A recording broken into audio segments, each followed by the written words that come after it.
Hello everyone, welcome back to my YouTube channel. तो हम कर रहे थे फिजिक्स के पीवाईक्यूज। तो उस सीरीज को कंटिन्यू करते हुए आज का हमारा टॉपिक रहने वाला रेजिस्टेंस या प्रतिरोध। तो प्रतिरोध से संबंधित क्वेश्चन जो है इनके साथ हम वापस अपनी सीरीज को वापस स्टार्ट करते हैं।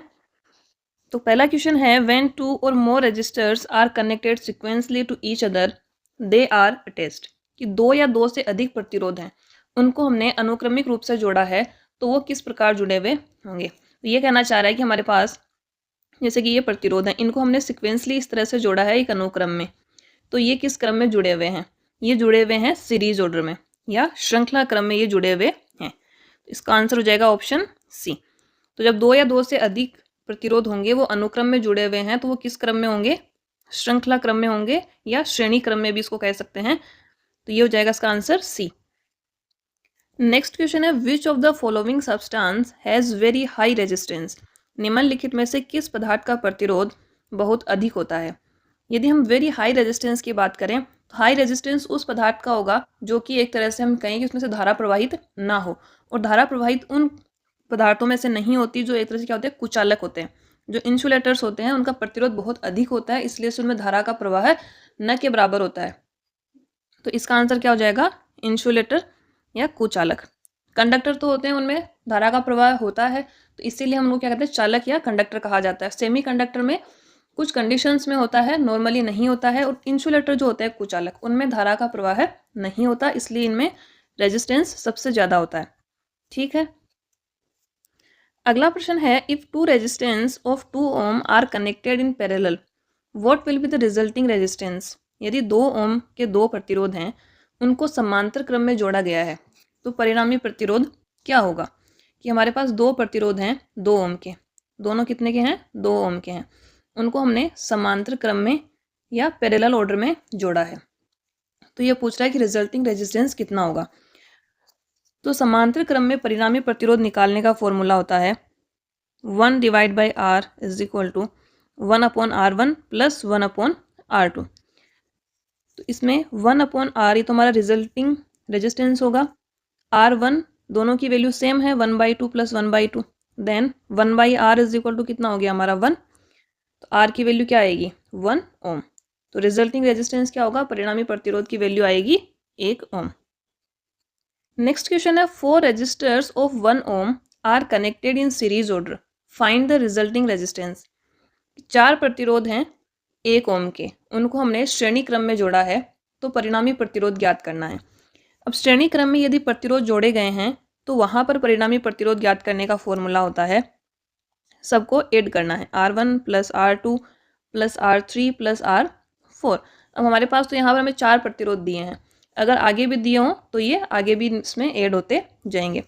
तो यहाँ पर R इज इक्वल टू सबकी वैल्यू कितनी है? 1 ओम। तो 1 plus 1 plus 1 plus 1 is equal to कितना आ जाएगा? 4 ओम। तो ये हो जाएगा इसका आंसर 4 ओम। तो यदि समांतर क्रम में पूछा जाए तब परिणामी प्रतिरोध कैसे निकाला जाएगा? इस प्रकार से निकाला जाएगा, 1/R is equal to 1/R1 plus 1/R2 plus आगे भी ये कंटिन्यू रहेगा जितने हमें प्रतिरोध दिए हुए हैं। और यदि श्रेणी क्रम में दिया है तो ये नॉर्मली ऐड होते जाएंगे। तो इस प्रकार के दोनों क्वेश्चन हमारे हो गए हैं। तो एग्जाम में कैसा भी क्वेश्चन आए इनसे हो जाएगा हमारा प्रतिरोध का। नेक्स्ट क्वेश्चन है, when the length of the wire is doubled ammeter reading decreases by. कि एक तार की लंबाई यदि हम दोगुनी कर देते हैं तो एमीटर की रीडिंग कितनी घट जाती है। तो हमें यहाँ पर क्या निकालना है वो हम पहले डिस्कस करते हैं। एमीटर किसको मापता है? एमीटर धारा को मापता है। किसको मापेगा? करंट को।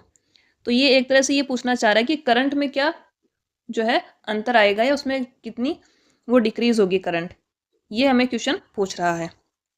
तो इसके लिए यदि हम बात करें तो एक हम फॉर्मूला जानते हैं प्रतिरोध का, R इज इक्वल टू होता है रो L अपॉन ए। ये फॉर्मूला होता है। यहाँ से यदि हम प्रतिरोध की बात करें, पहले हमारे पास प्रतिरोध है R1। तो जो विशिष्ट प्रतिरोध होता है रो, उसकी वैल्यू हमेशा सेम रहेगी एक पदार्थ के लिए। यदि हमारा मटेरियल सेम है, पदार्थ सेम है, तो उसकी विशिष्ट प्रतिरोधकता में कोई अंतर नहीं आएगा यदि हम लंबाई को बढ़ाते हैं या घटाते हैं। ठीक है, और लंबाई हम मान लेते हैं पहले L1 है और एरिया कितना है A, क्योंकि ये एरिया के बारे में कुछ नहीं कह रहा है कि कितना परिवर्तित हो रहा है। ठीक है, एक कंडीशन हमारे पास ये हो गई। दूसरी कंडीशन जो क्वेश्चन में ये कह रहा है कि तार की लंबाई कितनी करनी है, दोगुनी करनी है, यानी कि R2 is equal to rho L2 divide by A, और L2 कितनी हो जाएगी 2L1, तो ये हो गया 2 रो L1 डिवाइड बाई ए, यानी कि 2R1 हो गया। ठीक है, ये हमारी इक्वेशन हो गई सेकेंड। तो एक फॉर्मूला हमने ये यूज़ किया है। उसके बाद हम दूसरा फॉर्मूला यदि हम बात करें यहाँ पर कि जो हमारी धारा होती है वो प्रतिरोध के व्युत्क्रमानुपाती होती है, इन्वर्सली प्रोपोर्शनल होती है। तो I1 R1 के इन्वर्सली प्रोपोर्शनल होगी, I2 जो है वो 1/R2 के इन्वर्सली प्रोपोर्शनल होगी। अब 1/R2 को हम क्या लिख सकते हैं, 1/2R1, और 1/R1 की वैल्यू क्या है I1, तो यहाँ से I2 क्या हो जाएगा I1 डिवाइड बाई 2, यानी कि जो धारा है वो आधी हो जाएगी, तो इसका आंसर होगा बी। तो इसको हम एक बार समझें कि क्वेश्चन कह रहा था कि हमारे पास एक तार है, उसकी लंबाई हमने दुगुनी कर दी, तो एमीटर में जो रीडिंग आ रही थी वो कितनी घट जाएगी। तो एमीटर जो है वो मेज़र करता है करंट को, धारा को मापता है, तो हमें निकालना है कि धारा में कितना परिवर्तन होगा। तो इसके लिए हमें यहाँ पर दो फॉर्मूले यूज़ करने हैं। पहला करना है R is equal to rho L upon A. पहली कंडीशन हमारी नॉर्मल है R1 की वैल्यू, R2 हम निकालेंगे यदि हमने लंबाई डबल कर दी, तब R2 और R1 में क्या रिलेशन होगा। ठीक है, उसके बाद हम जानते हैं कि जो करंट होती है धारा वो प्रतिरोध के व्युत्क्रमानुपाती होती है, इन्वर्सली प्रोपोर्शनल। तो यहाँ से I2 जो है ये आ जाएगा I1 डिवाइड बाई 2, तो इसका आंसर क्या हो जाएगा बी। नेक्स्ट क्वेश्चन है 3 resistors 5 ohm 6 ohm 4 ohm are connected in series, the total resistance will be. 3 प्रतिरोध दिए हैं, 5 ओम का है एक 6 ओम का है और एक 4 ओम का है। ये क्या कह रहा है कि इनको श्रेणी क्रम में जोड़ा गया है, तो कुल प्रतिरोध क्या होगा। तो श्रेणी क्रम में जोड़ने के लिए हम जानते हैं कुल प्रतिरोध कैसे निकाला जाता है। इन तीनों को क्या कर देंगे, हम सिंपली ऐड कर देंगे। तो R इज इक्वल टू कितना हो गया 5 + 6 + 4, तो कितना आ जाएगा 15 ओम। नेक्स्ट क्वेश्चन है a wire with a resistance of 12 ohm is doubled in its radius, calculate the new resistance of the wire. 12 ohm प्रतिरोध वाले तार की त्रिज्या को दोगुना किया जाता है, तो तार का नया प्रतिरोध ज्ञात कीजिए। यहाँ पर ये क्या करें, लंबाई डबल नहीं करिए, इसलिए क्या करें त्रिज्या को दोगुना कर दिया जाता है। तो यदि हम बात करें R is equal to rho L upon A, परिवर्तन किस में कर रहा है, त्रिज्या में परिवर्तन कर रहा है, यानी कि क्षेत्रफल में परिवर्तन होगा। क्षेत्रफल में क्यों होगा ये हम समझ लेते हैं। यहाँ पर तार की बात की जा रही है, तो तार का क्रॉस सेक्शन एरिया, या हम बात करें अनुप्रस्थ काट क्षेत्रफल, तो वो क्या होगा, एक वृत्त होगा सर्कल, और सर्कल का एरिया कितना होता है πr²। तो यहाँ पर ए की जगह हम क्या यूज़ करेंगे πr²। क्यों यूज़ करेंगे, क्योंकि ये ए क्या है, जो हमारे पास तार होता है उसका अनुप्रस्थ काट क्षेत्रफल या क्रॉस सेक्शन एरिया होता है। ठीक है, और किसी भी तार का जो क्रॉस सेक्शन एरिया होगा वो क्या होगा, एक सर्कल होगा। तो ए इज इक्वल टू होगा πr²। आर की वैल्यू कितनी दी है 12 ओम, तो 12 ohm is equal to rho L की वैल्यू हमें दी नहीं है, ए हम क्या यूज़ करेंगे πr²। एक इक्वेशन ये हो गई जो पहले क्वेश्चन में दे रखी है। अब ये कह रहा है कि जो त्रिज्या है उसको क्या करना है, डबल करना है, तो उसको हम ले लेते हैं R dash is equal to rho L upon pi 2r²। ठीक है, तब उसका नया प्रतिरोध ये होगा यदि हम त्रिज्या को डबल कर देते हैं, तो ये हो जाएगा रो L अपॉन यहाँ से 2 का स्क्वायर बाहर आ जाएगा 4, और ये हो जाएगा πr²। ठीक है, ये हो गई इक्वेशन 2। अब ये वैल्यू जो है, ये वाली वैल्यू हम देख पा रहे हैं, ये वैल्यू किसके बराबर है, यहाँ से इक्वेशन 1 के बराबर है, तो इसकी वैल्यू हम क्या रख देंगे यहाँ पर 12 ohm. Then R dash is equal to 12/4, तो कितना हो गया 3 ओम। तो इसको हमने कैसे सोल्व किया है, एक की जगह में πr² लेना है। ठीक है, आर की वैल्यू में पहले 12 ओम दी है और ये हमें एज इट इज रखना है। फिर जो क्वेश्चन में कहा है कि त्रिज्या को दोगुना करने पर हमारा प्रतिरोध, नया प्रतिरोध कितना हो गया आर डैश। ठीक है, त्रिज्या को हमने ले लिया 2r, क्योंकि डबल करनी है, तो ये आ जाएगा रो L अपॉन 4πr², और रो L अपॉन πr² की वैल्यू हम इक्वेशन 1 से क्या ले लेंगे 12, तो आर डैश कितना हो जाएगा 12/4 इज इक्वल टू 3 ओम। तो आंसर क्या हो जाएगा ऑप्शन डी। नेक्स्ट क्वेश्चन है the resistance of the wire is inversely proportional to, तार का प्रतिरोध किसके व्युत्क्रमानुपाती होता है। तो तार के प्रतिरोध की हम बात करें तो अभी हम जो फॉर्मूला यूज़ कर रहे हैं 2-3 क्वेश्चन में हमने यूज़ किया है, R is equal to rho L upon A. तो यहाँ से यदि हम देखें इन्वर्सली प्रोपोर्शनल किसके है, एरिया के, और एरिया क्या हमारा अनुप्रस्थ काट क्षेत्रफल, क्रॉस सेक्शन एरिया। तो इसका आंसर हो जाएगा ऑप्शन डी। वो सिंपल सा क्वेश्चन है, सिर्फ एक फॉर्मूला यूज करना है हमें, और कितनी बार देखो क्वेश्चन पूछा है। तो किसके व्युत्क्रमानुपाती है, इन्वर्सली प्रोपोर्शनल है क्रॉस सेक्शन एरिया के। नेक्स्ट क्वेश्चन है the inverse of resistivity is called. प्रतिरोधकता का व्युत्क्रम क्या कहलाता है। प्रतिरोधकता क्या होता है, रो। तो ये पूछ रहा है कि 1/रो क्या होगा। तो प्रतिरोधकता या रेजिस्टिविटी का इनवर्स होता है कंडक्टिविटी, सिग्मा। क्या कहलाता है, कंडक्टिविटी कहलाता है। रो हम जानते हैं क्या है, रेजिस्टिविटी, और सिग्मा क्या होती है, स्पेसिफिक कंडक्टिविटी। स्पेसिफिक कंडक्टिविटी, तो ये क्या कहलाएगा, आंसर बी, चालकता या कंडक्टिविटी। नेक्स्ट है which of the following components does not affect the resistance of a conductor. निम्नलिखित में से कौन सा घटक चालक के प्रतिरोध को प्रभावित नहीं करता है। ठीक है, पहला दे रखा है लेंथ, तो ये इसके हम बात करें लंबाई के तो क्या होता है, प्रोपोर्शनल होता है। हम जानते हैं कि जो प्रतिरोध होता है वो क्या होता है, लंबाई के समानुपाती, तो इस पर तो डिपेंड करेगा। नेक्स्ट दिया प्रेशर, दाब, तो दाब पर जो है चालक का प्रतिरोध डिपेंड नहीं करता है, तो उसके प्रेशर से या दबाव से कोई फर्क नहीं पड़ेगा प्रतिरोध पर, तो इसका आंसर हो जाएगा बी। बाकी हम जानते हैं अनुप्रस्थ काट क्षेत्रफल के तो क्या होता है, व्युत्क्रमानुपाती होता है, इन्वर्सली प्रोपोर्शनल होता है। और मटेरियल पर डिपेंड कैसे करता है, क्योंकि एक जो मटेरियल है उसकी रेजिस्टिविटी होती है, उसकी रेजिस्टिविटी क्या होती है, रो, और रो पर डिपेंड करता है आर, तो उसको वो मटेरियल पर भी डिपेंड करेगा। तो किस पर डिपेंड नहीं करता है, प्रेशर पर। इसका आंसर क्या होगा, जाएगा दाब, ऑप्शन बी।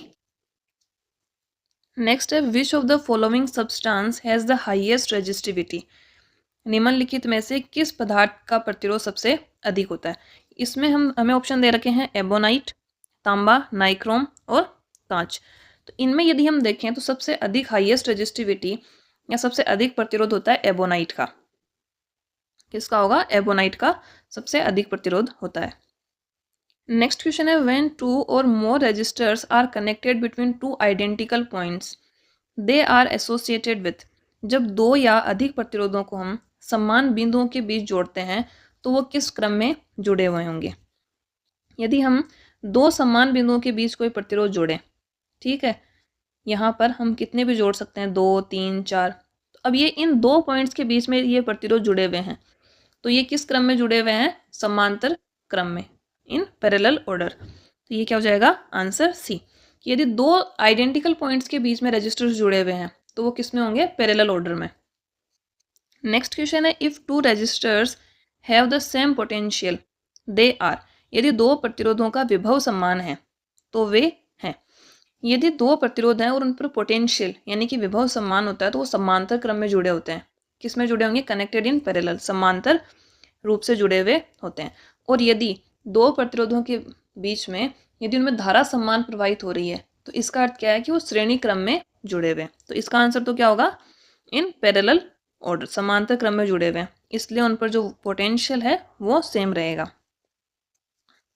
नेक्स्ट क्वेश्चन है one of the 2 bulbs glows brighter than the other which bulb has the highest resistance. 2 bulb हैं, वो उनमें से एक दूसरे की तुलना में अधिक चमकता है, यानी कि 2 बल्ब हैं ए और बी, उनमें से एक अधिक चमक रहा है। हम मान लेते हैं कि ए जो है वो अधिक चमक रहा है, तो ये पूछ रहा है कि किस बल्ब का प्रतिरोध सबसे अधिक होगा।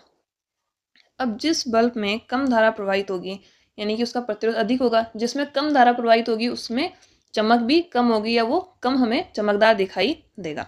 तो यहाँ पर क्या हो जाएगा, हम देखें तो बी बल्ब का प्रतिरोध अधिक होगा, यानी कि जिसकी चमक कम है तो उसका प्रतिरोध अधिक है। तो इसका आंसर हो जाएगा मंद बल्ब या डिम बल्ब। अगला क्वेश्चन है if an electric device stops working due to malfunction in a parallel circuit then other all electric equipments. ये क्या कह रहा है कि एक समांतर सर्किट है, उसमें खराबी के कारण एक विद्युत उपकरण काम करना बंद कर दे तो अन्य सभी विद्युत उपकरण जो हैं वो क्या करेंगे, काम करेंगे नहीं करेंगे, तो उनमें क्या जो है हमें देखने को मिलेगा। इसकी यदि हम बात करें तो हमारे पास क्या होता है, पैरेलल क्रम में इसी तरह से डिवाइस जुड़े होते हैं, ठीक है।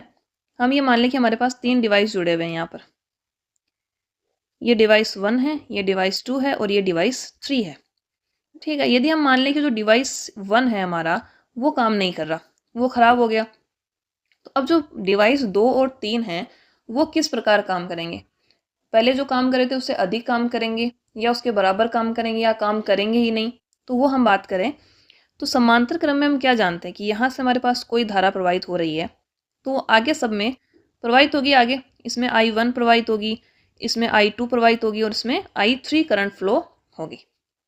ठीक है, यदि ये वाला हमारा डिवाइस काम करना बंद कर दिया है तो आगे इसमें धारा प्रवाहित नहीं होगी, लेकिन ये जो करंट जारी है ये I2 में, जो डिवाइस हमारा 2 नंबर है उसमें करंट फ्लो होगा आगे भी। ठीक है, जो I3 है, अब 3 नंबर डिवाइस काम कर रहा है तो उसमें भी जो है करंट फ्लो होगी, सेम ही करंट फ्लो होगी। लेकिन जो I1 है वो आगे पास नहीं होगी क्योंकि यहाँ पर जो है ये डिवाइस काम ही नहीं कर रहा। तो जो हमारे और डिवाइस हैं या विद्युत उपकरण हैं वो पहले जितनी कैपेसिटी से काम कर रहे थे सेम कैपेसिटी से वो अभी भी काम करते रहेंगे। तो समांतर क्रम में जोड़ने का यही बेनिफिट होता है कि यदि एक डिवाइस, दो डिवाइस यदि खराब भी हो जाए तो बाकी पर उसका कोई इफेक्ट नहीं पड़ेगा। तो इसका आंसर क्या हो जाएगा? सामान्य रूप से कार्य करना जारी रखेंगे। कि यदि समांतर क्रम में एक डिवाइस खराब भी हो गया तो बाकी को कोई फर्क नहीं पड़ेगा, वो अपना जैसे पहले काम कर रहे थे वैसे ही करते रहेंगे। ठीक है, नेक्स्ट क्वेश्चन है what is the resistivity of insulators? Insulator की प्रतिरोधकता क्या है या कितनी होती है? तो इंसुलेटर की जो प्रतिरोधकता है वो होती है 10 की पावर 12 ओम मीटर से 10 की पावर 17 ओम मीटर के बीच में। कितनी होगी? 10 की पावर 12 ओम मीटर से 10 की पावर 17 ओम मीटर की। और जब ये क्वेश्चन हमारे पास आ ही गया तो हम कंडक्टर की और सेमीकंडक्टर की भी बात कर लेते हैं। तो ये तो हो गई इंसुलेटर की। ठीक है, कंडक्टर की यदि हम बात करें, जो हमारे पास कंडक्टर्स होते हैं उनकी रेजिस्टिविटी कितनी होती है? तो कंडक्टर की होती है 10 की पावर -2 से 10 की पावर -8 ओम मीटर। ठीक है, इतनी जो है कंडक्टर की रेजिस्टिविटी होती है। और यदि सेमीकंडक्टर की बात करें, यदि हम सेमीकंडक्टर की बात करें तो कितनी होगी? 10 की पावर -3 से 10 की पावर 6 ओम मीटर तक सेमीकंडक्टर की रेजिस्टिविटी होती है। तो इंसुलेटर की कितनी होगी? 10 की पावर 12 ओम मीटर से 10 की पावर 17 ओम मीटर। ठीक है, ये कंडक्टर की हो गई 10 की पावर -12 से 10 की पावर -8। और सेमीकंडक्टर की कितनी होगी? 10 की पावर -3 से 10 की पावर 6 ओम मीटर।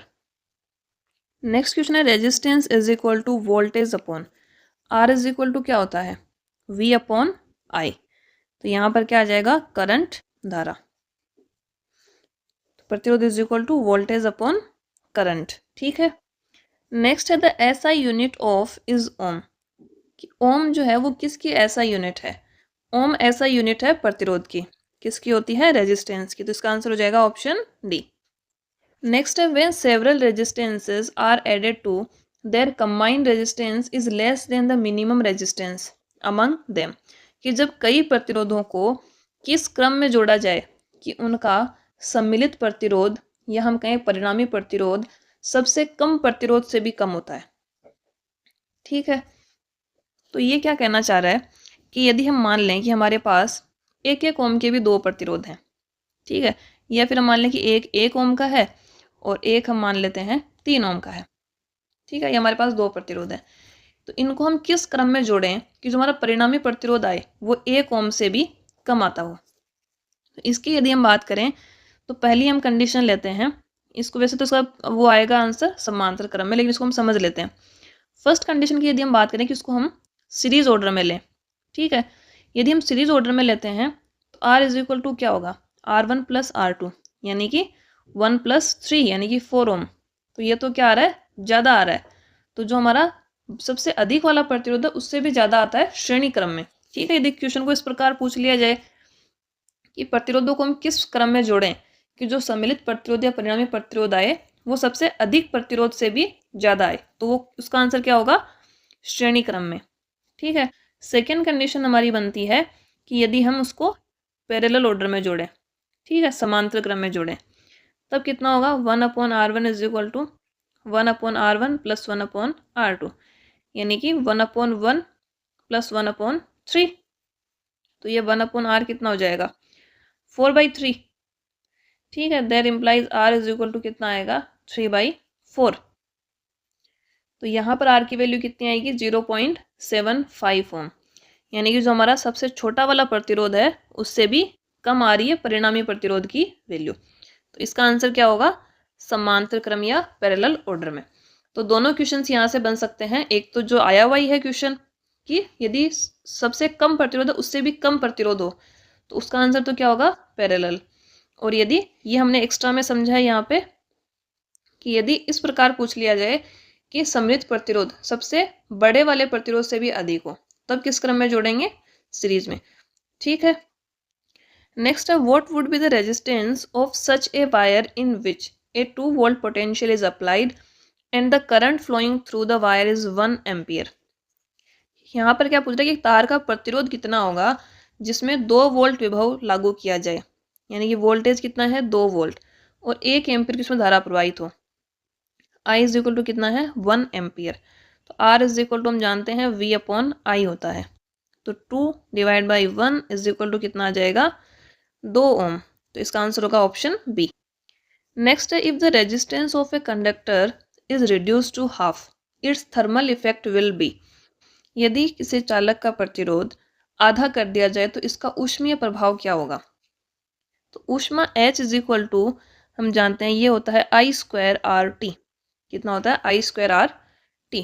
यहाँ से यदि हम बात करें तो हमारा जो H है उसमें प्रभाव है वो R के समानुपाती है। तो यदि हम प्रतिरोध को आधा करेंगे तो उसमें ऊष्मीय प्रभाव भी क्या हो जाएगा आधा हो जाएगा। तो इसका आंसर होगा ऑप्शन बी हाफ। जो थर्मल इफेक्ट है वो कितना हो जाएगा आधा हो जाएगा। नेक्स्ट है an element that offers high resistance for conduction is called. कि वह तत्व जो संचालन के लिए उच्च प्रतिरोध प्रदान करता है उसे क्या कहा जाता है। तो जो उच्च हाई रेजिस्टेंस प्रदान करता है उसको हम कहते हैं रेजिस्टर या प्रतिरोधक। क्या कहा जाता है रेजिस्टर। नेक्स्ट क्वेश्चन दिया है 2 resistors of 20 ohm are connected in parallel to each other in a circuit then this combination is added with resistance of 10 ohm in series what will be their equivalent resistance. क्या कह रहा है कि 2 20 ओम के प्रतिरोध हैं उनको हमने एक सर्किट में समांतर रूप से जोड़ा है, फिर इस संयोजन में 10 ओम के प्रतिरोध को श्रेणी क्रम में जोड़ा है तो उनका समतुल्य प्रतिरोध क्या होगा।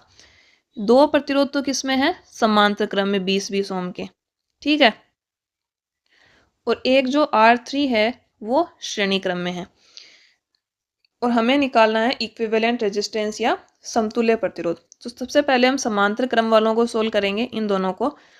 तो यहाँ से हमारे पास 1/r आ जाएगा 1/20 प्लस 1/20 और इसको सोल्व करने पर R इज इक्वल टू आ जाएगा यहाँ से 10 ओम। ये तो हम कर ही सकते हैं। ठीक है, R इज इक्वल टू कितना आ गया 10 ओम। तो ये हो गया। फिर R इक्विवेलेंट जब हमें निकालना होगा तो वो आएगा R प्लस R3। तो कितना हो जाएगा 10 प्लस 10 इज इक्वल टू 20 ओम। ठीक है, तो इसका आंसर आएगा ऑप्शन डी। यदि इसको हम डायग्राम से समझना चाहें तो ये कह रहा है कि 2 रजिस्टर हैं। ठीक है, ये तो पहले किस में जुड़े हैं समांतर क्रम में और इनसे जो है एक फिर श्रेणी क्रम में जुड़ा है आगे। ये हमारा R1 है, ये R2 है और ये R3 है। ठीक है, R1 कितना है 20, ये भी 20 है और ये 10 है। ये तो पहली कंडीशन है जो इसने दी है। ठीक है, तो सबसे पहले हम क्या करेंगे जो समांतर क्रम में जुड़े हैं उनका हम परिणामी प्रतिरोध निकालेंगे।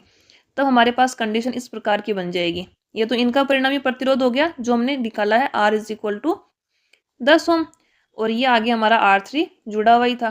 तो अब ये दोनों क्या है श्रेणी क्रम में है तो ये फॉर्मूला लगेगा। तो आई होप आपको समझ में आ गया होगा। तो पहले तो हमें क्या करना है समांतर क्रम वालों को जो है हल करना है, उससे हमें मिल जाएगा R और फिर ये दोनों किस में बच जाएंगे श्रेणी क्रम में। तो ये फॉर्मूला यूज करके हम समतुल्य प्रतिरोध निकाल लेंगे। नेक्स्ट क्वेश्चन है the resistivity of copper is. तांबे की प्रतिरोधकता क्या है। तांबे की प्रतिरोधकता होती है 1.69 इंटू 10 टू द पावर -8। ठीक है, ये पावर 8 है, ये ध्यान रखना 10 की पावर -8 ओम मीटर। नेक्स्ट है which of the following has low resistivity. निम्नलिखित में से किसकी प्रतिरोधकता कम है। तो पहले ऑप्शंस देखते हैं। इसमें दिया है नाइक्रोम, हमारे पास कांच, एबोनाइट और हीरा। तो यदि हमें इनकी प्रतिरोधकता नहीं भी पता है एग्जैक्ट कितनी होती है, तो भी हम इसको सोल्व कर सकते हैं, क्योंकि ये जो तीनों में लास्ट वाले ऑप्शन दिए हैं ये क्या है, कुचालक है, इंसुलेटर है। और यदि ये कुचालक है तो इनकी क्या होगी, रेजिस्टिविटी हाई होगी, वेरी हाई रेजिस्टिविटी, प्रतिरोधकता बहुत ज़्यादा होगी इनकी। तो ये तीनों तो वैसे ही ऑप्शन से कट गए, तो इसमें आंसर क्या बचा, ऑप्शन ए नाइक्रोम। ठीक है, तो ये हो जाएगा आंसर ए, क्योंकि ये तीनों जो है वो क्या है, कुचालक हैं, इंसुलेटर्स हैं। नेक्स्ट है, what is an substance that makes it super conductor substance, कि पदार्थ में ऐसा क्या होता है जो उसे सुपर कंडक्टर पदार्थ बनाता है। तो सुपर कंडक्टर पदार्थ हम उसको कहते हैं जिसमें प्रतिरोध शून्य हो, कि उसमें कोई प्रतिरोध ही ना हो। उसमें क्या होता है, धारा जो है अनंत काल तक उसमें बहती रहेगी। यदि उसमें आपने एक बार धारा प्रवाहित कर दी तो उसमें धारा में कोई रुकावट नहीं होगी, उसमें धारा क्या होगी, प्रवाहित होती रहेगी। तो सुपर कंडक्टर उस पदार्थ को कहते हैं जिसमें प्रतिरोध कितना हो, 0 हो। तो ये हमें दे रखा है ऑप्शन डी में, the value of resistance will B 0। जो सुपर कंडक्टर मटेरियल है उसका रेजिस्टेंस कितना होता है, 0 होता है। नेक्स्ट है, the resistivity value of a substance is determined by it's conductivity, metals with low resistivity. एक पदार्थ की प्रतिरोधकता मान उसकी चालकता द्वारा निर्धारित होता है, ये हम जानते हैं।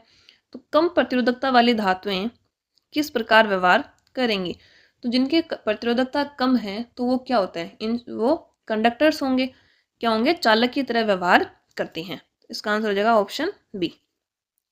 नेक्स्ट है, factors affecting resistance of matter, पदार्थ के प्रतिरोध को प्रभावित करने वाले कारक। तापमान प्रभावित करता है प्रतिरोध को। नेचर ऑफ सब्सटेंस, पदार्थ की प्रकृति भी इफेक्ट करती है। चालक की लंबाई भी करती है और अनुप्रस्थ काट क्षेत्रफल भी करता है। तो इसमें हो जाएगा ऑप्शन ए। चारों ही जो कारक हैं वो किसी भी पदार्थ के प्रतिरोध को प्रभावित करते हैं।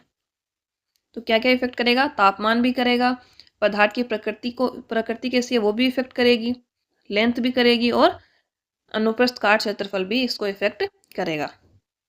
नेक्स्ट है, often the use of current controller in a electric circuit is to control, अक्सर विद्युत परिपथों में करंट को या धारा को कंट्रोल करने के लिए किसका उपयोग करते हैं। तो यदि इसको हम एक तरह से सोचें कि धारा को हम किस प्रकार नियंत्रित कर सकते हैं, तो जो धारा होती है वो प्रतिरोध के इन्वर्सली प्रोपोर्शनल होती है। यदि हमें धारा को बढ़ाना है तो हम क्या करेंगे, प्रतिरोध कम कर देंगे, और यदि धारा को जो है कम करना तो प्रतिरोध बढ़ा देंगे। तो किसका यूज कर रहे हैं हम, प्रतिरोध का। तो इसका आंसर क्या हो जाएगा, ऑप्शन बी, कि धारा को कंट्रोल करने के लिए हम किसका यूज करते हैं, प्रतिरोध का। नेक्स्ट है, if the resistance of a circuit is double to keep the voltage constant, the electric current flowing in the circuit will be, एक परिपथ है उसमें यदि प्रतिरोध को दुगुना किया जाए और वोल्टेज क्या रहे, कांस्टेंट रहे, तो सर्किट में प्रवाहित होने वाली विद्युत धारा क्या होगी। तो विद्युत धारा तो हम जानते हैं I is equal to 1/R होता है। यदि हम प्रतिरोध को दुगुना करेंगे तो धारा क्या हो जाएगी, आधी हो जाएगी। इसकी यदि हम बात करें, इसको हम सिंपली समझें, तो I1 is equal to V, क्योंकि वोल्टेज तो सेम है इसलिए हम इसको चेंज नहीं करेंगे, V/R1। ठीक है, फिर ये कह रहा है कि प्रतिरोध को दुगुना कर दिया, R2 इज इक्वल टू कितना हो गया, 2R1। तो धारा कितनी होगी, I2 is equal to V/R2, voltage तो सेम है, V/2R1। तो यहाँ से I2 कितना हो गया, V/R1 की वैल्यू हम I1 रख देंगे, तो हो जाएगी I1/2। धारा कितनी हो गई, आधी हो गई। तो इसका आंसर हो जाएगा option B, will decrease by half, आधी घट जाएगी। नेक्स्ट है, 4 रेजिस्टेंस और 1/4 ohm each are connected in series order, then how much the maximum resistance में बी ऑब्टेन्ड। कि 4 ओम के प्रतिरोध हैं, नहीं सॉरी 4 प्रतिरोध हैं 1/4 ओम के, उनको श्रेणी क्रम में जोड़ा गया है, तो अधिकतम प्रतिरोध कितना प्राप्त किया जा सकता है।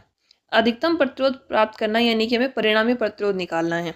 तो परिणामी प्रतिरोध R इज इक्वल टू क्या हो जाएगा, सबको जोड़ देंगे, तो 1/4 प्लस 1/4 प्लस 1/4, 4 प्रतिरोध दिए हैं और इसको जोड़ोगे तो कितना आएगा, 1 ओम। तो अधिकतम 1 ओम तक प्राप्त किया जा सकता है। नेक्स्ट है, Wheatstone bridge is used for measurement of, Wheatstone bridge का उपयोग किसकी माप के लिए किया जाता है। तो इसका यूज करते हैं हम प्रतिरोध का मान ज्ञात करने के लिए। रेजिस्टेंस वैल्यू के लिए। तो आंसर हो जाएगा ऑप्शन डी। नेक्स्ट है the filament of a bulb is made extremely thin and long in order to achieve. Bulb के फिलामेंट को अत्यधिक पतला और लंबा क्यों बनाया जाता है ताकि हमें क्या प्राप्त हो सके। तो इसमें हम यदि बात करते हैं कि तार जो है पतला है और लंबा अधिक है, तो जो प्रतिरोध है वो लंबाई के समानुपाती है।